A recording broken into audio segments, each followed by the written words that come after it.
So, you like the CIA thing? Okay, we'll make this a trilogy, and then I'll go back to other happier books. So, the CIA first got in bed with the mob during World War II, back when they were OSS. It was only the mob who could protect the docks, and that's how they first got to know each other.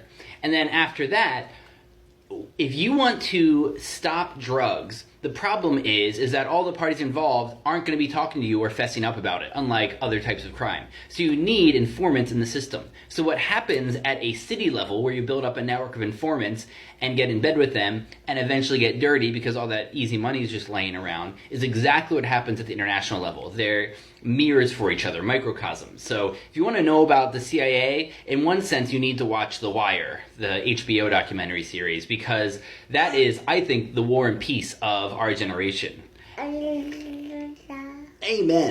And so the Wire will get you an idea what happens in the streets, and the CIA is doing the same thing. If you want to learn about that, the two books I'll recommend today is The Politics of Heroin in Southeast Asia by Alfred McCoy.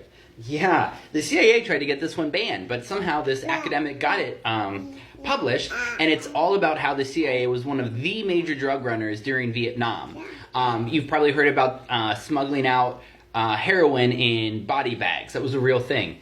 And it wasn't that the CIA was the only one running drugs. They were fighting the Thai warlords who were also trying to run drugs. But they were one more large faction of the drug dealers coming out of the Vietnam War.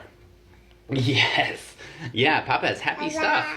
And then for the really happy one, the next book to read is Dark Alliance. This is about the crack cocaine epidemic, and Gary Webb is a journalist who broke this open. It's about how the CIA was one of the major influences through the Contras of running the crack cocaine explosion into the U.S. I know, it's sad and it's terrible, especially because when Gary Webb reported this, he was vilified by everybody. Said it wasn't true, and lots of negative personal consequences. Turns out it was true, and it eventually the reporting got expanded on, and now we know about the CIA and the Contras' involvement in the crack cocaine epidemic. And the really sad part about that story is that Gary Webb ended up dead by suicide. Suicide by 2 shots to the back of the head. That's how these things happen. It's darker than even those of us who study it know. The worst doesn't come to light. But the amount of old men who eventually talk and get this stuff out there is large. There's a huge amount of research if you want to know more about the evils of the CIA and American geopolitics. So this is just 2 books with a little bit of that.